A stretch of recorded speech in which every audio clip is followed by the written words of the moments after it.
Hello and welcome to our wonderful event with Anna Polonyi.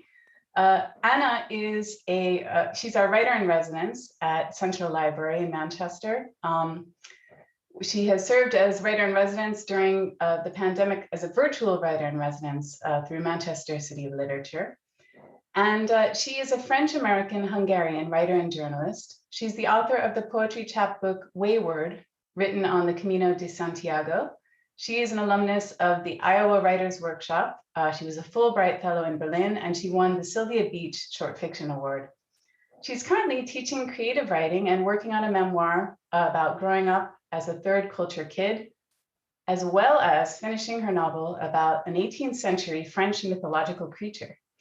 She has been based in Nantes, France during the pandemic, and we are delighted to have Anna here to read first for us the short story that she wrote during her residency that is, of course, set at Central Library. Anna, take it away.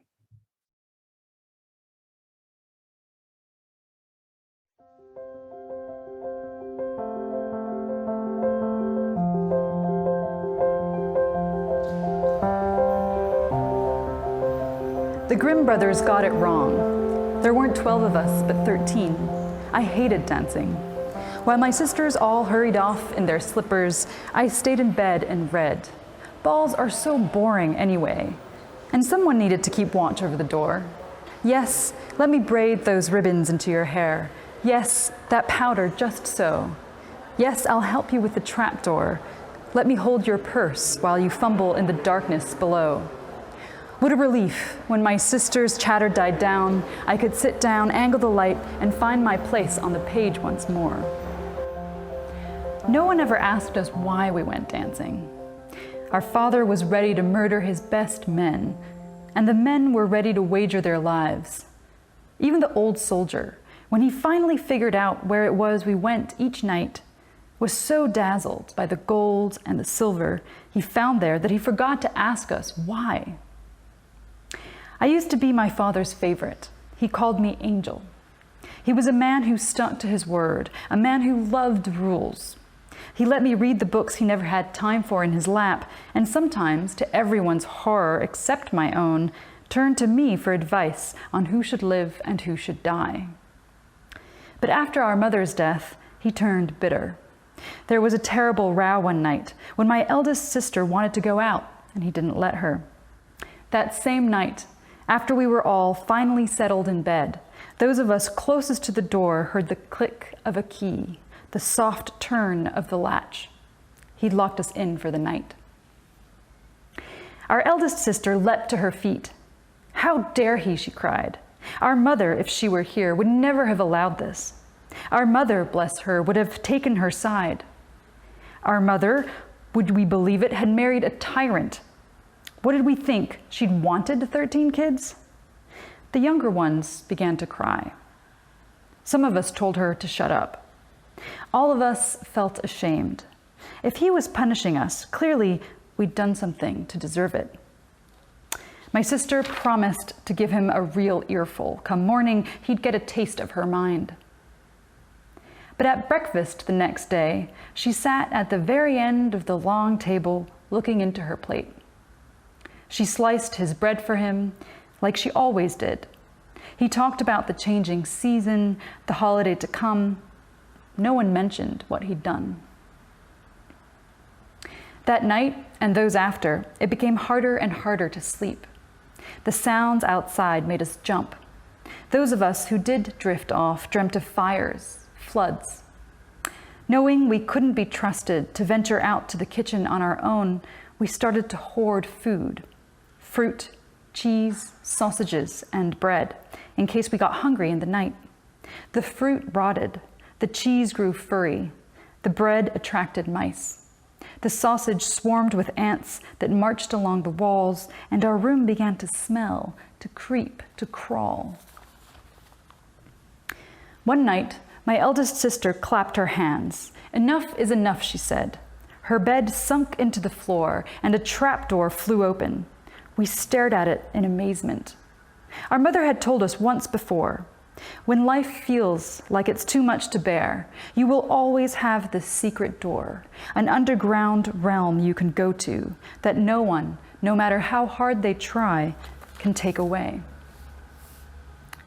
My sister went down first, then one by one we followed.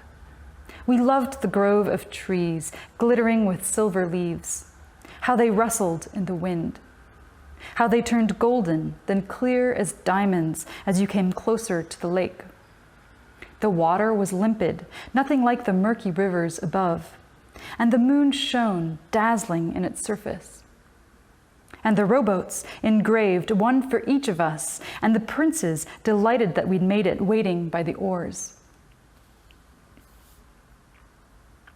Much later, after the old soldier became king and married my sister, he wanted the underground lake drained, the groves cut down, the gold, silver, and diamonds mined, the princes put to work. He made my sister stand and clap by her old bed, but the floor remained the floor. The engineers tore it up anyway, smashed the stone, drilled down and down, but all they found was rocks and silt and sand. When you have 12 roommates, it's near impossible to get a moment to yourself, so I stayed upstairs with glee. While they danced, I relished the quiet, stole all my sister's pillows, and snuggled in to read. Night after night, I tore through books. I learned that my father was not as wealthy as he thought, that some believed the land belonged to whoever worked it, that my stomach was kept full mostly through sheer luck, but also fear and force. I read about other girls in other castles, tyrannical fathers, sacrificial mothers. I got tired of those stories and read instead about herbs, the ancient seed that turned to stone, the buried forest we could now burn. I read about torrential rains and blazing summers, about all the things we no longer know quite what to do with, and so we call waste, about the earth itself tilting off its axis. When our father discovered our worn-down slippers, he did not ask us a single thing. He called to all men in the kingdom to come and rat us out, spy on us while we slept, bend over our beds. Where were we going at night? Whoever found out would earn the crown and one of us as wife. Whoever failed would be beheaded. What creeps, my eldest sister said when we saw them lining up outside. The youngest ones began to cry. Some of us told her to shut up. I remembered what I'd read about poppies. The youngest picked them. The older ones scored the pods. The eldest dosed the drops, and we watched them plop, plop, plop. One by one, the men came, and we made them tell us about their lives until they were parched. When they'd drink the wine we offered, we waited to hear their snores. It was hard to watch. That moment it dawned on them they'd failed. The row of heads on spikes grew long. It wrapped around one corner of the palace, then another, and one more. By day, my sisters and I barely dared to look at each other. We kept dropping plates, scuffing toes, stumbling on the stairs.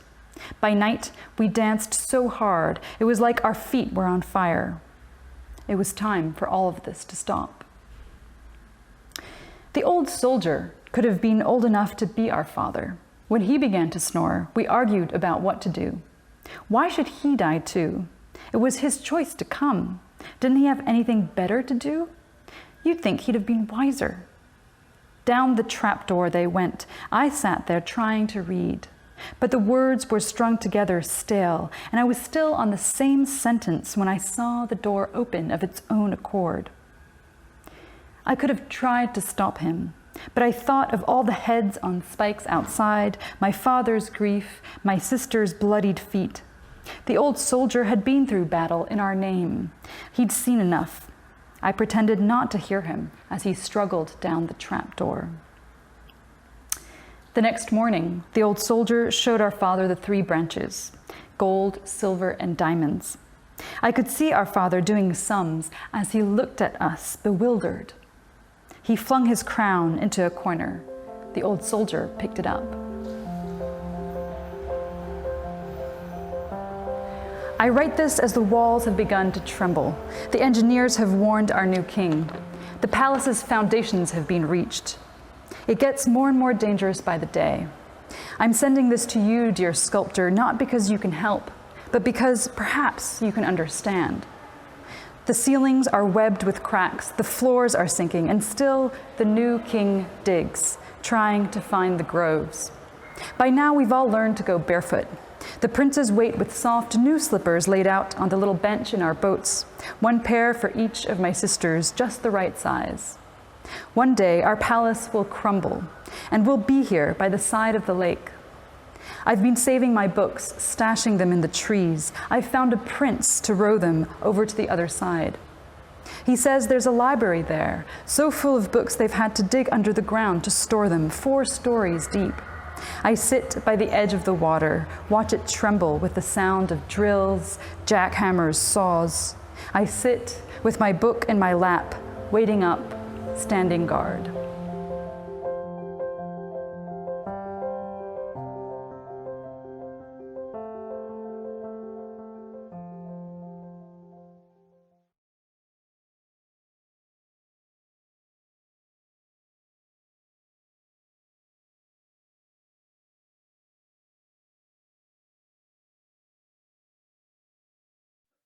Oh, thanks, Anna. That was a wonderful, wonderful reading. I enjoyed your story so much. I have to say, it was not what I expected.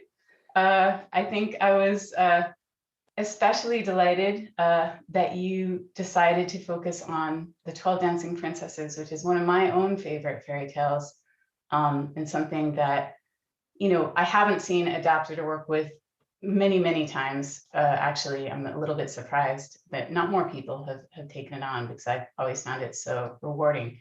And I guess I wanted to start off with just asking you how this came together for the residency. It's not, maybe it's not, you know, the first thing you would think of to put this particular fairy tale in, you know, together with Manchester Central Library.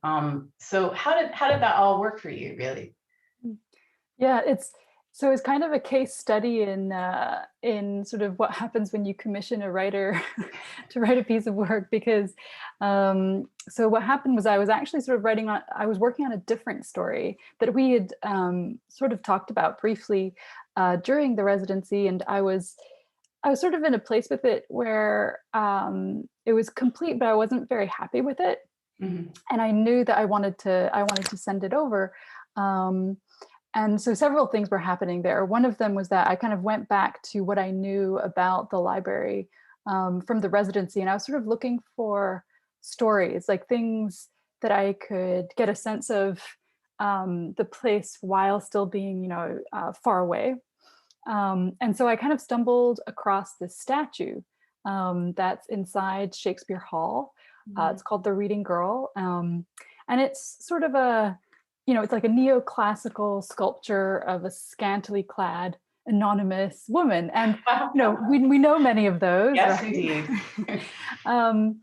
But what's really quite sort of striking about her is that she's reading. And, you know, I don't know if you recall this sort of coffee table book that was called Women Who Read Are Dangerous. Yeah. It was a book that I saw, you know, lying around in friends' apartments for a while, a couple of years ago, and lots of different representations of women reading. And there's something kind of, you know, historically subversive about women reading. Sure. And so I was kind of looking at this statue, and I found a short sort of paragraph about her on Central's website. And one of the things that struck me there was that they said that so the statue arrived at the library in 1938. Okay. And when it arrived, it was believed to have had sort of stuck inside the book was a story on a piece of paper called The Angel's Story, but that this piece of paper had been lost. Oh, you're kidding me. And so that's, you know, that's where I started thinking, wow, like I really like to work with sort of, I don't know, that just caught my imagination, you know, like what could that story have been? And at the same time, because I was, growing increasingly anxious about this story that I was meant to be delivering, I did this thing that I find really calming, which is before going to bed, I was reading fairy tales, like, when I was a kid. And I just find them endlessly fascinating. And so I'd happened to read 12 Dancing Princesses a couple of nights before that. And so those two things kind of merged for me. And so I started writing that Wow. story. Yeah. Wow. I mean, it's always so fascinating to hear how things come together and, just how much happens dance is involved. I mean, obviously this, what you're saying is a wonderful blend of actual, diligent research and just kind of the luck of things coming in over the transom of your unconscious. So I think it's wonderful. And I really like, I think what really struck me about it too, I mean, it's beautifully written in this very sort of spare, but sort of warm and elegant prose that you have here.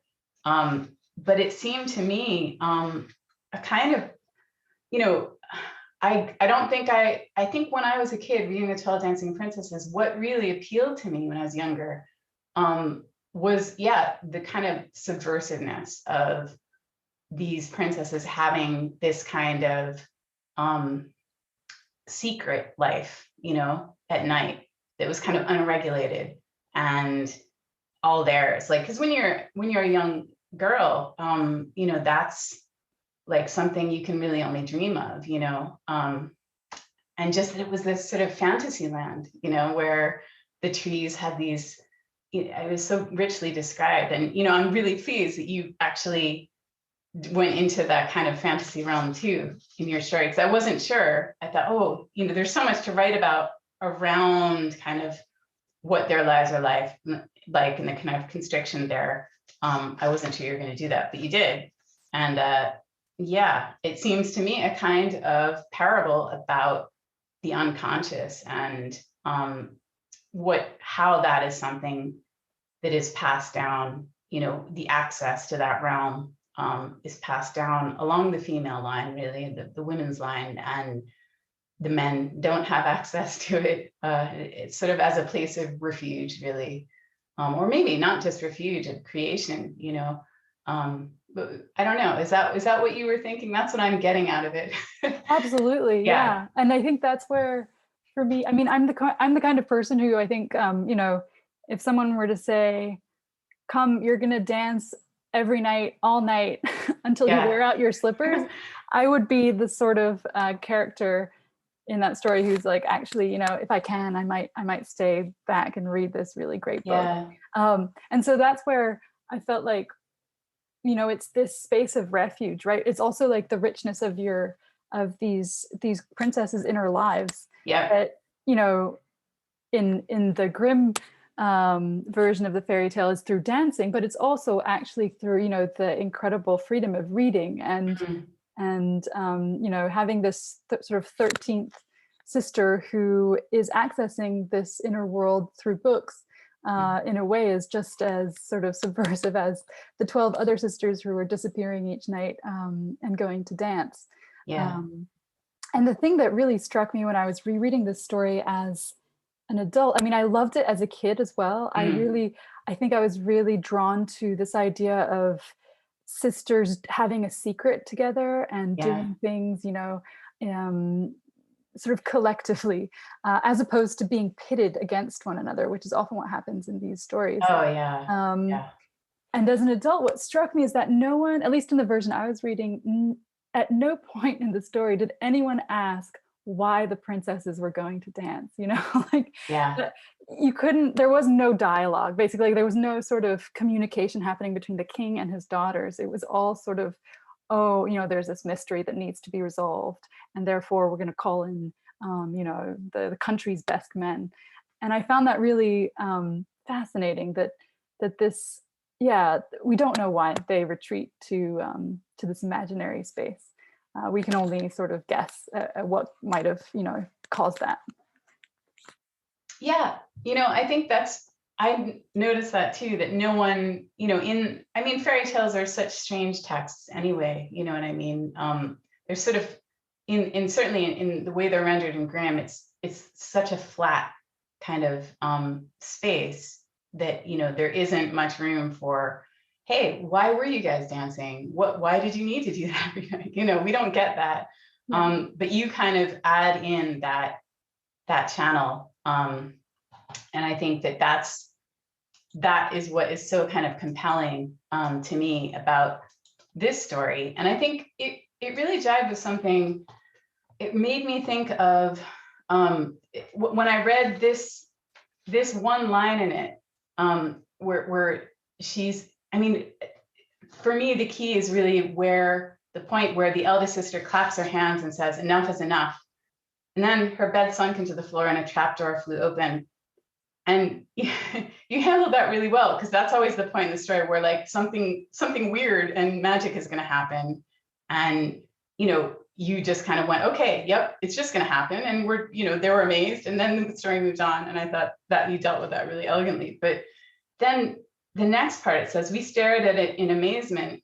Our mother had told us once before, when life feels like it's too much to bear, you will always have the secret door, an underground realm you can go to that no one, no matter how hard they try, can take away. And that was like a little chime went off when I read that. And it reminded me of this wonderful quote from Diana Wynne Jones, who's one of my favorite writers from when I was younger, who works a lot with fairy tales, of course. And there's a line in Fire and Hemlock, her book, which is based on the Tam Lin kind of fairy tale. And she says, each fairy tale has a true, strange fact hidden in it that you can find if you look. And this to me is like the true, strange fact, you know, of this one, that I thought like, this is the wisdom that this story has to pass on, or is kind of somehow embodying, you know, that we women, girls and women, have this realm, you know, we have this secret door. And no matter how hard they try and how hard they dig down into the ground, you know, men are never going to get into there, you know, and that is obviously comes out of patriarchy and oppression and, you know, centuries of what we've all had to live under. And so there was a real kind of sweetness about that for me at that point, I think. Yeah, it's something that what I found myself thinking about is what happened to that realm, you know, once the old soldier follows them into it and then sort of reveals it to the king, right? The sort of fairy tale doesn't really, you know, revisit the realm at all. We don't know what happens to it. But and so it was really fun for me to imagine, you know, how, you know, once the old soldier sees, you know, the gold and the silver and the diamonds, and, you know, just based on, you know, the prevailing sort of exploitative logic, it wouldn't be very surprising if then they tried to drill down there and get back to it and you know, make profit out of it. And I just really like the idea of them not being able to find it again. Oh, absolutely not. And, you know, in my imagination, it became this kind of fading wasteland that became more and more ghostly because they never went back, you know, once they're kind of, you know, rescued from this lonely fate by being married off to various people in the real world, you know.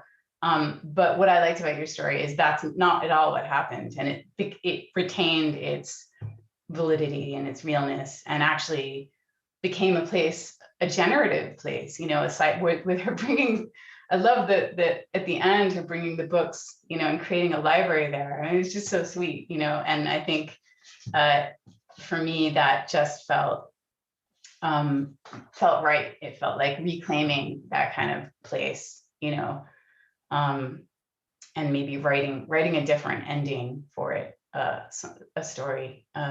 So yeah, like it was, I think it's a wonderful story. And I guess, you know, how did you feel that the residency went for you? You know, was it a good experience? And, you know, how did it feel you were able to come to Manchester? Yeah. Yeah. It was really exciting to be able to sort of do the residency virtually. And then after it ended, to sort of be able to come and sort of see, the real life version of Central Library, and to get to meet some of the people who organized the residency and organized the Festival of Libraries too. I feel like that was such a joyous moment, to have imagined also the space, and spent quite a lot of time sort of thinking about it and sort of trying to wrap my head around the various elements that make up the library, and then to experience it. For one thing, I completely underestimated the sheer size of the building, and also just how many different things are going on at the same time. And I was talking to a member of staff there who said, there isn't a single person who, has an overview of everything that's going on in the library. It's just so enormous, and so many different sort of nooks and parts to it. And so that was really exciting to be able to sort of step into, it kind of feels like, the virtual residency is, in a way, it's an act of imagination, right? You imagine the space, and then to be able to actually step into it was really exciting in a way. Yeah. Almost like stepping into your own story. Yeah, it must have been. And to have the statue there as a kind of, I'll never see that statue now without thinking of the story. And I feel like you've added a kind of element to Central Library, which is quite an undertaking, like quite an achievement from Nantes, in the pandemic. Like, that's pretty cool, and I'm really pleased about that.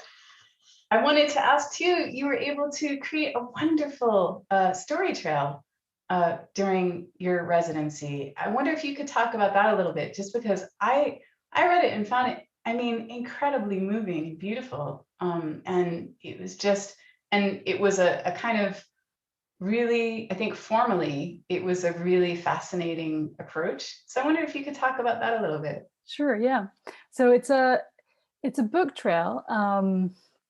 That kind of, so the idea behind it is to sort of, I wanted to find a way to create an activity that involved like physically interacting with the library's collection.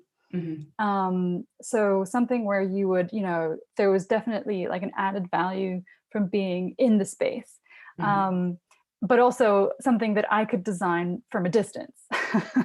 So already you can see sort of, I'm trying to find a bunch of different elements there and seeing what I can do with it. And one thing that influenced me in trying to come up with this idea is this letter that's quite famous in France, that the French writer George Sand wrote to her lover. And well, it's attributed to her, though, some sources say it's not entirely clear, but in any case, it's an apocryphal letter in which she's basically sending an erotic message through this letter, but you can't tell, because if you read the entire letter, it just seems like a very humdrum, polite letter. But if you read every second line, then you understand that she's basically inviting him over to her place. Wow. And in quite raw fashion for the 19th century. Good euphemism. And so I've always loved that letter. And so I thought, okay, this is something that I could experiment with in trying to work with books that are in the library's collection. And I, in particular, was interested in working with writers who identify as LGBTQIA, because there's this sort of, there's this wonderful cultural aspect to queer writing, as I see it, which sort of historically has been, you can find it, but it's also flying a little bit under the radar. Like you have to know to look for it, basically. And so I wanted to kind of work with that as sort of a celebration of, how to be in plain sight and also discreet at the same time. Yeah. And so that's where, where this book trail came from. And so the idea is, you have one sentence and then you need to go and find the second sentence actually inside a book. And then you have another sentence that's already given to you, and then you have to find the next one, etc. And there are 6 books on this trail. Great, because I think there will be a lot of people who'll be interested in following your trail. How wonderful. And, I noticed that one of the writers that you included there, Carmen Maria Machado, I really liked how you interwove writers who have a Manchester connection with the writers who have an Iowa City connection, of course, because you're representing Iowa City, the other city of literature here. And, I wanted to ask you about Carmen's work, and there are obvious resonances with the approach you've taken to this story here. Has her work been an influence on you? Definitely. I mean, her short story collection, Her Body and Other Parties, Yeah. was something I read while in Iowa, and she works a lot with fairy tales Yes. too in that collection. And I thought it was really exciting to see her take some of these sort of fairy tale tropes and sort of create something new with them. Yeah. And she's also formally really interesting, like the short story that that particular line that I sort of stole that line from is called Inventory, and it's basically a long list.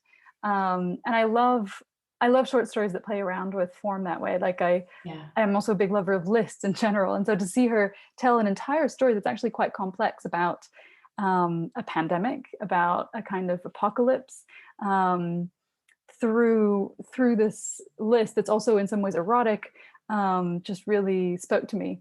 And so I immediately thought of that story when I was looking for sentences to pick out from different writers' work. Absolutely. I mean, that story is a complete stunner, and I think she really carries that through in the Dream House, her kind of experimental memoir.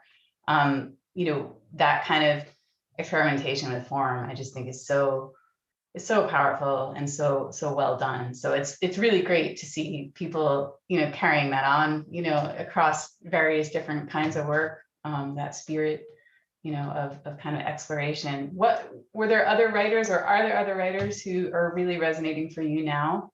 Not just in the work that you're making, but who are kind of reverberating around up there in your unconscious? Well, so one writer whose work I read and who really, I think, allowed me to write this sort of adaptation of 12 Dancing Princesses was Angela Carter. Oh, I love Angela Carter. Yeah. And I read her work a couple of years ago, and I remember being very struck by it, and thinking, it's sort of, it was just so alluring and deceptively simple, and also really sort of Baroque as well. Yeah. And so that's something that I felt had sort of given me in some ways permission to sort of pick up a grim fairy tale and try and tell my own imagined version of it. At the moment, a book that I recently read and that I just keep sort of turning back to understand how it's all coming together is A Ghost in the Throat. Ah, yes. By Doreen, I'm not sure I'm going to pronounce her name right, Doreen Nigrifa.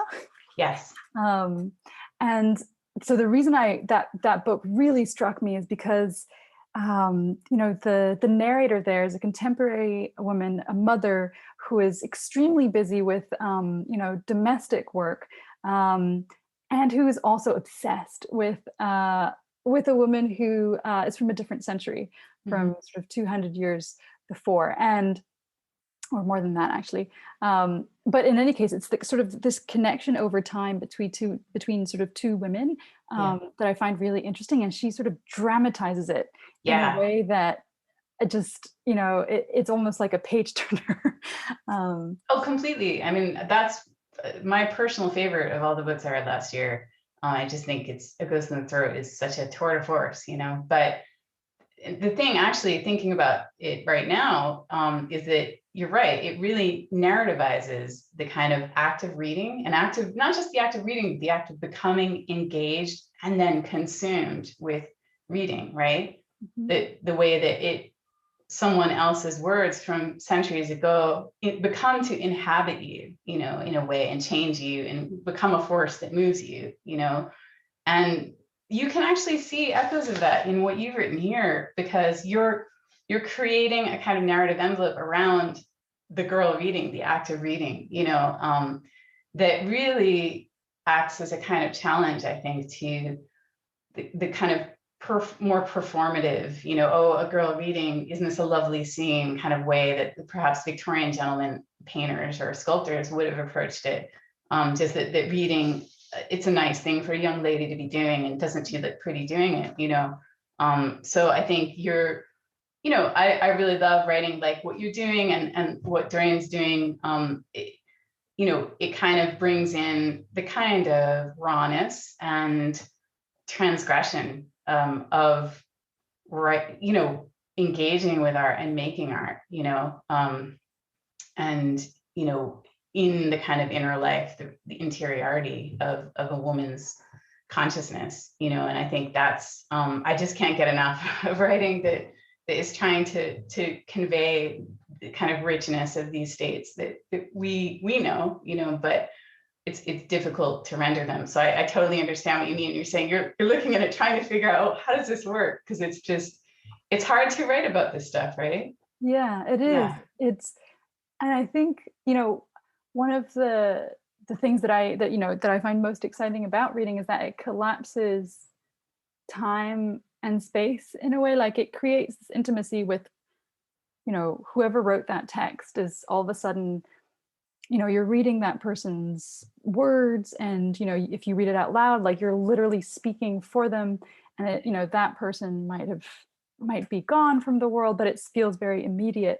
and and what that book does is that she manages to find ways to also sort of, you know, in as she's sort of tracking down this woman, this historical figure that we know actually quite little about, Mm. she manages to find sort of almost like portals, like ways to feel close to that historical figure just through, you know, shards of pottery or Yeah. the bees or the birds, things that, you know, were around at the same time. And I think it's almost like a form of magical thinking, but that we engage it on a regular basis. We just don't think Yeah. about it. Like, you know, for instance, like the reason why we would go to a landmark is because we're somehow trying to get close to whatever event that Mhm. that landmark is marking, right? And we, there's some kind of thought process there that runs, oh, by going to the same place, somehow we can collapse time and be closer Yeah. to that event.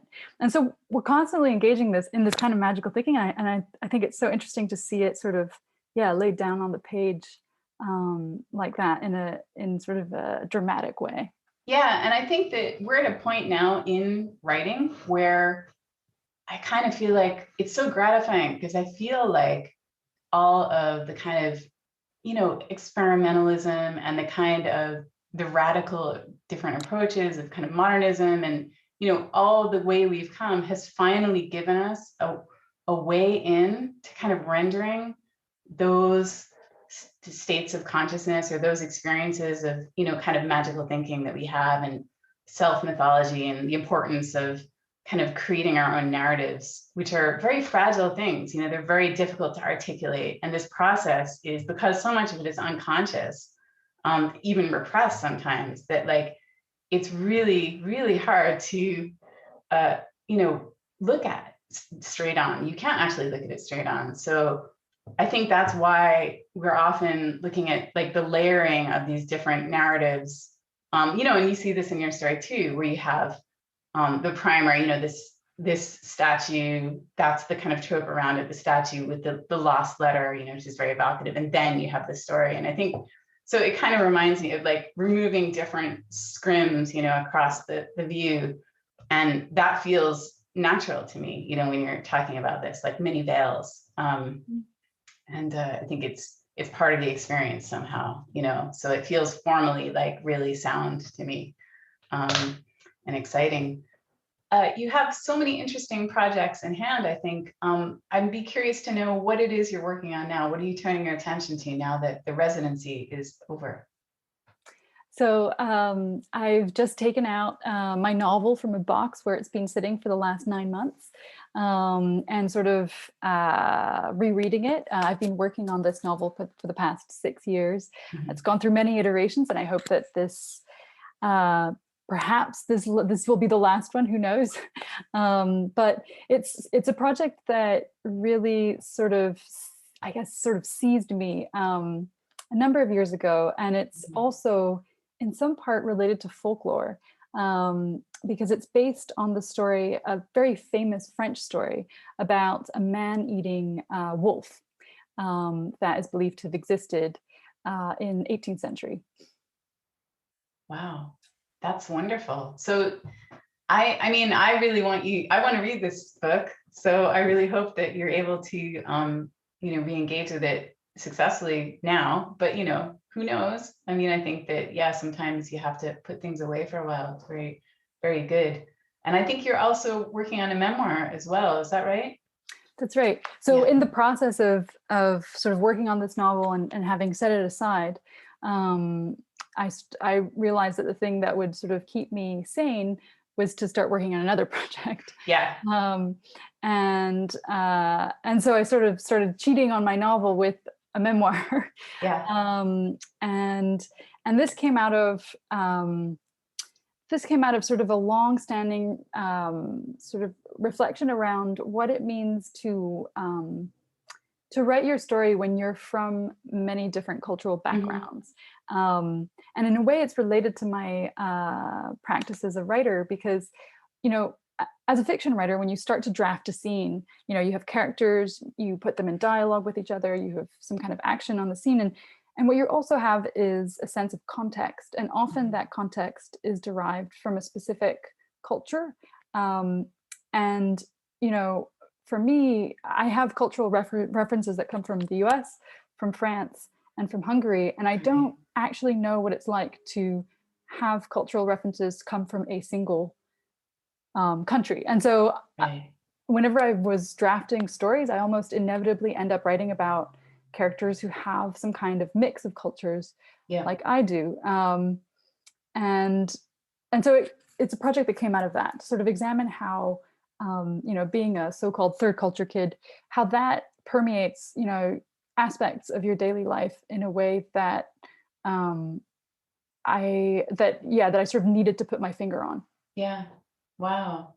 Wow. Well, I hope we get to read that one someday. I'm sure we will. I have a very good feeling about both of these things. So, we will look forward to reading them in due course. But I think that's probably, we should probably leave it there, and give you time to go work on these projects. But I just want to say what a great pleasure it was, having the opportunity to talk with you about your work, Anna, and to enjoy it over the course of this residency. And I really feel like you've really given us a lasting great thing here in Manchester. So thank you so much for that. Thank you so much for having me, Kate, and for the Manchester Literature Festival as well. Yes. It was been an absolute pleasure to be a virtual resident and also to come and meet everyone in person. All right. Thank you. Bye.